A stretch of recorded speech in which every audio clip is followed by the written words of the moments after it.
Alrighty, welcome back ladies and gentlemen, boys and girls, cats and kittens. We're going to be talking about section 2.7. This is polynomial and rational inequalities, and we're going to solve these things by hand. Alright, now when we're solving these polynomial inequalities, we'll start with those first. Okay, one of the things we're going to want to do is get a 0 on one side of the inequality in general. There will be some exceptions to this rule, and I'll demonstrate one of those. Then we're going to want to find critical values, which are simply the zeros of the polynomial. So that's kind of one of the reasons we want to get a 0 on one side. Alright, then we're going to test x values between those critical values. Basically, we're going to test whether or not it's basically true or false in that interval on the number line. And then from there, we'll graph our solution on a number line, write it using interval notation, all that kind of fun stuff. Alright, so let's get going. Okay, so let's take a look at our first example. I got x to the third plus x squared greater than 12x. Okay, well again, first thing on our list of things to do was to get a 0 on one side. So by taking the 12x to the other side, we have x to the third plus x squared minus 12x. Now that's going to be greater than 0. Okay, now from there, generally we want the 0 because most of the ways of solving polynomial equations have a 0 on one side. So that's why I'm going to say in general, but not always. Okay, so here we can factor out an x, and that gives us an x squared plus x minus 12. And hopefully from there, you don't have too much issue getting this thing factored, so we're going to need a plus 4 and a minus 3 to pull off that factoring, greater than 0. Okay, and so now what we've been able to do from here is basically what that step 2 is, and it's identify the critical values. Okay, critical values are such where the polynomial expression actually changes from positive to negative at that particular value, or vice versa, again with the 0. Alright, so basically what I'm looking at now is if I slap down a number line here and then take a look at the critical values in the number line, of course I've got 0 from just the x by itself. The x plus 4 gives me a 0 of negative 4, and then the x minus 3 gives me a 0 of positive 3. Okay, I don't care if you do this to scale or anything like that, but of course I do want them in order. Okay, and at this point now we're going to test various regions of the number line and see whether or not it makes sense. So we're going to pick values wherever. You don't actually have to write these out, but just for notes purposes I'm going to do this. Like maybe I'm going to pick negative 5, because that's on the far left end, and then somewhere between 0 and negative 4, maybe I'll just pick negative 2. Same thing between 0 and 3, let's just pick 1, and then 3 to infinity effectively. Maybe I'll pick something like 7. Okay, so these are going to be my test values that I'll test in each region. Alright, so first things first, let's test the negative 5. Okay, now you can plug it into either the original or technically any version of the equation as you kind of manipulate it around. I honestly like to plug it into the full factored version, at least most of them. There's one exception, but we'll get to that later. Okay, so the negative 5, and I'm comparing it to 0, so I don't even care if it's, well, the number, I just care if it's positive or negative. So basically, as I plug in the negative 5, I get a negative first. Okay, I plug in negative 5 plus 4, and that's also a negative value, and then I take negative 5 minus 3, that's also negative. So 3 negatives make a negative, and I want to be greater than 0, and 3 negatives makes me not greater than 0, so the negative 5 region of the number line is kind of sad, because he doesn't work. Okay, by plugging in something negative 2-ish, okay, negative 2, it's going to give me a negative to start with, but then this guy gives me positive, and then by plugging in the negative 2 over here, it's going to give me a negative. So I get a total of 2 negatives and 1 positive, so that's going to give me an ultimate positive result, so that means that part of the number line works. So woohoo! Alright, plugging in the 1, okay, maybe you'll notice a pattern here, but the 1 I get a positive for the first part for just the x, and I get a positive here, but then I get a negative there. So positive, negative. Okay, so ultimately I do have a negative response, and again, since I want to be greater than 0, negative is something that I don't want, so I'm very, very sad about that. And then you might hopefully put this together pretty quickly as I plug in the 7. Okay, positive, positive, and positive. So the 7 gives me 3 positive. And of course, if I multiply 3 positives, I get a positive result, which is what I'm looking for in this particular problem. So woohoo! Excited again. Okay, so then now using our proper interval notation sort of method for doing our number line. Alright, again, greater than indicates that I'm going to be using parentheses instead of brackets. Okay, so I'm going to parenthesis the negative 4 to 0 region of the graph and shade that in, showing that this is part of my solution. But also again over here to the right of 3, and starting at 3 and going to the right. I like this part of the graph as well. Okay, so there's the graph, which I think is kind of nicer to do. And these things than writing the interval notation, because the interval notation lends itself so nicely to coming off of a number line. So as far as my interval notation goes, I've got parentheses -4, 0, and then I've got a union because I am putting two different pieces together, and I'm going from 3 all the way up to infinity. Okay, so there'd be both the number line and the interval notation versions of those, depending on what's being asked for at any given time. Okay, now let's take a look at one that's going to play out a little bit differently, at least depending on the slant you take on it. Okay, option number 1 basically is to handle it very much like with the last one, where we could take this x plus 8 quantity squared and we could FOIL it out and then subtract the 12 from both sides, and then we'd have something that looks very similar to the last one we did. But to avoid redundancy here, what I'm going to do is handle this in a different way. Okay, now remember I said in general we want a 0 on one side, but sometimes the equation's set up in such a way that, it might be nicer to handle it another way, and I think at least this is one of those times. Okay, so what I would do here is, because what I'm looking for is the critical points. So what I'm looking for is the points where x plus 8 squared is equal to 12. Alright, so realistically I don't really care about the inequality sign, at least for finding the critical values. However, when I'm doing my comparisons later, I'm not going to be able to use what I do over here because I need this greater than sign, and I'm about to kind of mess that up. Okay, so by square rooting both sides here, just again to find the critical values, I'll get x plus 8 equals, okay, I have square rooting, so I need a plus or minus, and then the root 12, of course, simplifies into 2 root 3. Please don't forget to do that. Okay, now at this point I can subtract 8 from both sides and get my critical points being -8 plus or minus 2 root 3. Alright, and so now I'm going to put those two on the number line. Yes, that's what we're going to do. So slapping down a number line. Okay, again, I do have two different values here, so I'll just put 2 tick marks. Okay, well, I've got -8 minus this root, so I think that's definitely going to go on the left because that's going to be definitely smaller, and then -8 plus that root is going to end up being bigger. So 2 root 3. Okay, now one thing you're going to have to be able to do in this is kind of recognize that root 12 is approximately 3 point something. It's kind of 3.5-ish, but I think that's something you can come up even without a calculator, because of course if I had root 9 that'd be dead on 3, and if I had root 16 that'd be dead on 4. So root 12 has got to be somewhere pretty much in the middle of that. Okay, so as a rough estimate of both of these roots, it's about a 3.5. So the -8 minus 3.5 is kind of -11.5-ish. Okay, now I don't want you to use that as part of your answer, but when we're picking values in each region of the number line, it's going to be kind of important to know about what that is. Okay, same thing over here. If I've got -8 plus 3.5-ish, okay, that's going to give me something along the lines of -4.5. So again, very important to know as I pick values. Okay, so let's do that. Again, now that I know this is a -11.5 here, I need to pick something that's definitely less than that. And again, just to avoid any sort of round-offy sort of craziness I might have done, I don't want to pick -12 because that might be cutting it too close, so I'll pick something like -13. Okay, or I could have gone further down, but whatever. Okay, then again, between -11.5 and -4.5 is going to give us this region here, and again, I don't want to pick too close to the edge, so something about -7-ish sounds pretty good to me. Actually, a -8 would have been a nice one, but hey, let's move on. Okay, and then here's still a negative number, so whenever possible, I'm going to pick 0. 0 is a great one because it just cancels out a bunch of x's and usually works out to be an easy thing to work with. Okay, so anyway, testing what we have. Again, over here, because I square rooted both sides, I kind of killed off any usefulness of an inequality sign without getting crazy. So basically the drawback of handling it the way I did is I have to test this back in the original. Okay, so plug in the -13 here. I've got -13 plus 8, and of course that gives us a -5. Okay, but I'm going to square that and then compare it to 12. Well, that's 25, of course, and 25 certainly isn't less than or equal to 12, so okay, not very happy right there. Okay, testing the -7. -7 plus 8 is going to give me a +1 squared, less than or equal to 12. Well, that sure is. Okay, and then plugging in the 0 again. 0 is really nice because that just kills itself right there. And we're left with an 8. So 8 squared, I'm pretty sure that's 64, and I want to make sure that's less than or equal to 12, and alas, poor Yorick, it is not. Okay, so as far as our number line goes, and again, now we have the or equal to, so we'd have brackets around our good region, if you will, which in this case there's only one of them, so we'd end up with a number line looking vaguely like that. So again, as far as our final answer number line goes, I really just want to carve out this part of the number line.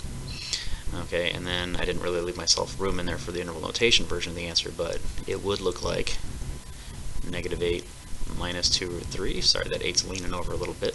And then -8 plus 2 root 3.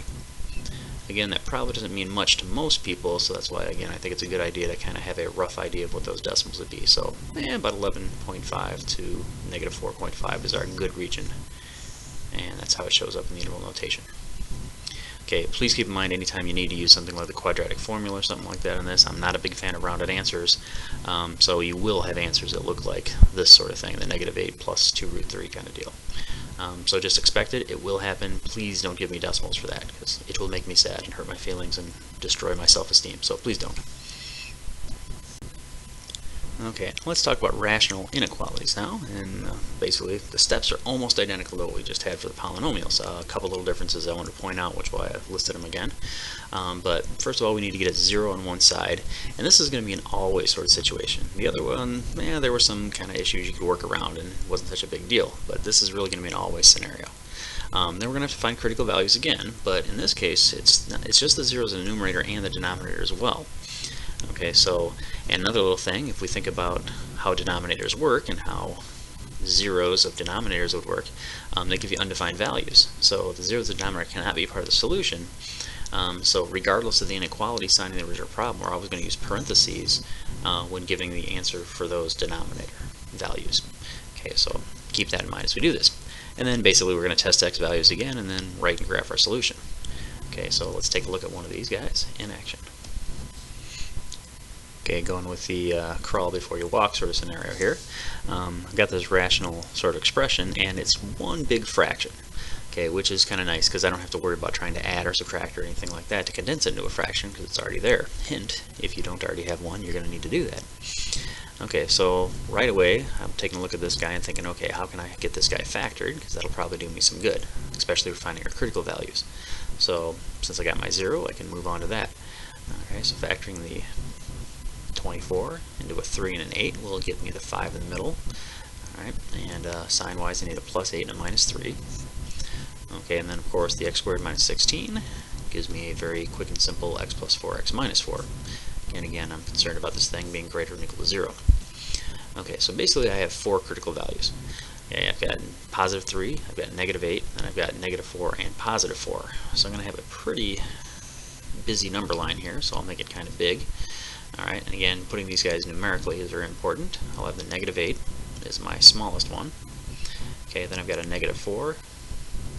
Okay, again, I don't need to scale, but I do need in order. Alright, and then I'm going to get a +3 and a +4. So +3 just to kind of go to scale. I'll put them semi-close together, but again, I'm not going to get too worried about it. Okay, so again, I need to pick 5 different values here because I have 5 pieces of my number line, if you will. Okay, so again, for the -8, I just need to pick something left of there. So maybe -10, or if you're so inclined, pick -3,422. Okay, between -8 and -4, well, -6 sounds fun. Dead center, sounds good. Again, here's where my 0 lives, so I'm going to pick him every time. Between 3 and 4, I've got a little bit of a challenge ahead of me because I have to go with some kind of a decimal, so I'll pick 3.5. And then again, from 4, well, maybe I'll pick 672. Alright. So these are my values that I'm going to pick and test in here to see if it works. Okay, and again, all I'm comparing is to 0, so all I really need to know is positive or negative. So as I plug in the -10, I'll give myself a little ghost fraction bar there sort of thing. As I plug in the -10, I'm going to get a negative on the upper left, I'll get a negative on the upper right, and a couple of negatives down on the bottom.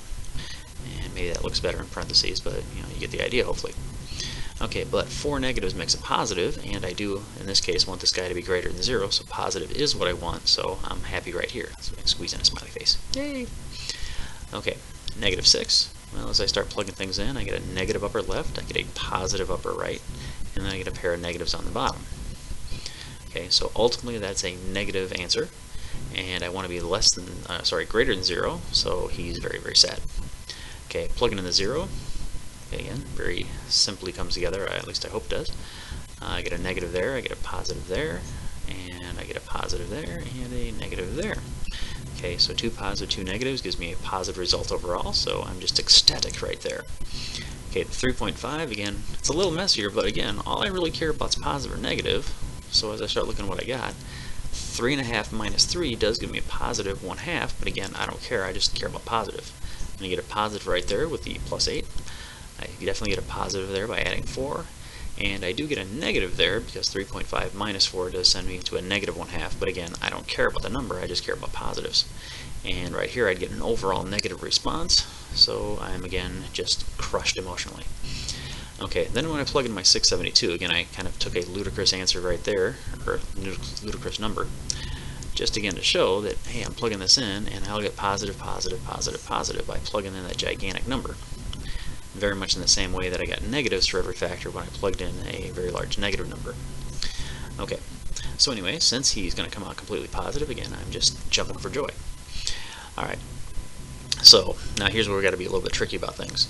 Okay, the 3 and the negative 8 came from the numerator, so we can include those in our answer. Okay, so as I deal with the negative 8, I want to use my bracket because I had the or equal to bar, so I'm going to include him, and he's going to take off to the left. And then again, the positive 3 is somebody I'm going to include. So again, here's the happy face. So to the positive 3's left is some good stuff. So again, I'll kind of give myself a nice bracket here with that. Okay, the positive and negative 4, they came from the denominator. And of course, if I have a negative 4 plugged in here, it's going to give me a 0 denominator and I get something undefined. So again, like I said in the rules, I can't include the actual value of negative 4. So I do need to actually use a parenthesis on that negative 4 as I close off this good interval between these two guys here. Okay, likewise, this positive 4 comes from this guy, part of the denominator. So as I indicate my interval that I like, I need to use a parenthesis there because I can't include the positive 4 itself. Just go past it. Okay, so notice we have a 3 interval number line here, and we can do that with interval notation just fine. Okay, so I've got negative infinity up to negative 8, and then I got to throw down a union symbol, parentheses. Ooh, I messed up. Okay, I need a bracket on that 8. Okay, don't tell anybody I messed up. Let's keep it a secret between you and me. Deal? Cool. Alright, so we get the negative 4 up to 3, and then again I need a bracket right there. And again, now I have a separate region, so I need to put down yet another union symbol, and then parentheses because I'm not including the 4, and then going all the way to infinity. Alright, so there's both the number line and the interval notation version of that all together into one big happy family. Alright, now taking a look at this one. Okay, this one's got 2 problems right off the bat that the last one didn't. First of all, is I don't have a 0 on one side or the other, and the second thing is that I've got not a single fraction. So I'm going to have to get everything on one side, and then I'm going to have to condense everything into a single fraction before I can start doing everything I did on that last problem. Okay, so here we go. I have a choice. I can smash everything to the left or to the right, and it doesn't really matter, so I'm just going to go left with this. Alright, so 3x over x minus 1. Okay, now I'm going to have to subtract the x over x plus 4. And just because I know I'm going to have to squeeze in some common denominator sort of expressions, I'm going to leave a little bit of a gap before I put that minus 3 on there. And again, I'm going to have some common denominator stuff going on, so I'm going to leave a big gap there as well before I put my less than or equal to 0. Okay, now again, for common denominators, I'm going to have to worry about keeping up with the Joneses. Okay, so this guy looks across and sees that x plus 4, so he needs a top and bottom. Okay, this guy sees that x minus 1. Alright, now he's happy, and unfortunately there's 3, since he's sitting on top of a 1, well, he needs them both. So he gets an x plus 4 and an x minus 1. Okay, one other thing you might want to do on this, and let's see if I can pick a nice pretty color, is again, since you're subtracting a fraction, one thing that helps people from making sign mistakes is change that to a plus, and then that's a negative. Same thing you might want to do for the 3, although I think it's a little more obvious here, so I'm not going to worry about doing that. Okay, so now we have a whole lot of multiplication to sort out. Okay, the 3x distributes into the x plus 4, so I've got myself a 3x squared plus 12x. Okay, now the negative x distributes here and gives me a negative x, and then a positive, negative x squared, and then a positive x, and then here's kind of the nasty one. So just to save a little time here, I'm going to FOIL this out, x squared, that'll give me a plus 3x minus 4, and now I'm going to distribute a negative 3 through it, so I get myself a negative 3x squared, and then a minus 9x, and then a plus 12. Okay, and that whole mess of stuff is sitting on top of our common denominator of x plus 4, x minus 1. Okay, again, less than or equal to 0. Okay, now right now I know I'm going to have values of -4 and 1 as critical values, but I do have a whole thing on the top to work out first. So here we go. Now conveniently, I've got a 3x squared and a -3x squared, so those guys go bye-bye, which is nice. And then I've got a whole other stuff, bunch of other stuff that doesn't quite get along as well.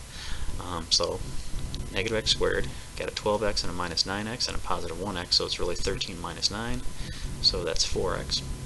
And then as far as constant terms, I've just got the plus 12, so there we go. Okay, again, I've got my x plus 4x minus 1. Okay, now hopefully what you're thinking as I write the rest of this out is that, hey, I got a negative sign right there and I don't really like it. So we have a couple options. We can multiply both sides by a negative, and that would reverse this inequality sign here.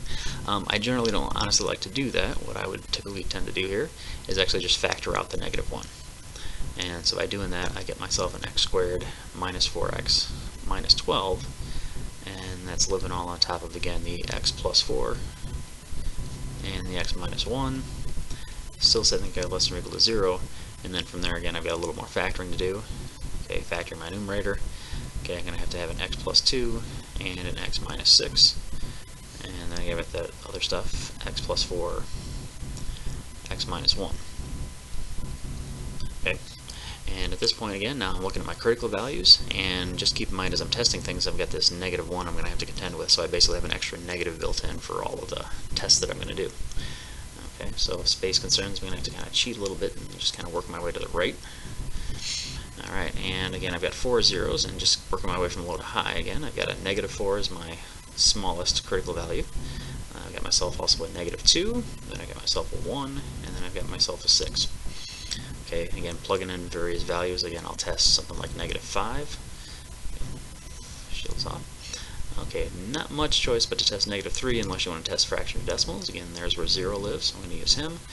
Between 1 and 6, and maybe let's use 4, and then beyond 6, and maybe 13, sure. Okay, and so now again, plugging these guys back into this mess to see what works and what doesn't. Okay, the -5, okay, I've got a negative there, of course, and then I've got another negative, negative, negative, negative. So basically I've got 5 negatives, which gives me a negative result, and I want to be less than 0 in this case, so actually with the -5, I'm thrilled. Okay, the -3, you might have noticed the pattern and be able to predict what's about to happen here, but as I plug in the -3, I have a negative, 2 negatives, 3 negatives, a positive, and then 4 negatives total. So 4 negatives gives me a positive, but I want to be less than 0 in this case, so by being positive, I'm very sad. Okay, the 0, okay, so again, negative, positive, negative, positive, negative. So I had a total of 3 negatives, so negative answer in this case makes me happy. Hopefully you can kind of guess this by now, but as I plug in the 4, I'm going to get a positive result, and that makes me sad. Plugging in a 13 gives me a negative result, and I'm thrilled. Okay, so again, going back to what the graph is going to look like. Okay, -4 came from the denominator, so I'm not allowed to keep him. Alright, so I use a parenthesis there, and this guy goes off to the left. Okay, don't want it there. -2 came from the numerator, so he's cool, I get to keep him. Alright, and then the 1 came from the denominator, so I don't get to keep him, but I do get to keep all the numbers in between -2 and 1. And then likewise the 6 came from the numerator, so he's a happy number, and from there I get to go off to the right all the way to positive infinity. Okay, so again, there's my number line, which again quickly translates into negative infinity up to -4, parentheses, union, bracket, -2, comma, 1, parenthesis, and then union, bracket on the 6, going all the way to infinity. So there's again your graph and interval notation answer. And sorry it's a little sloppy over there, but hopefully you get the idea.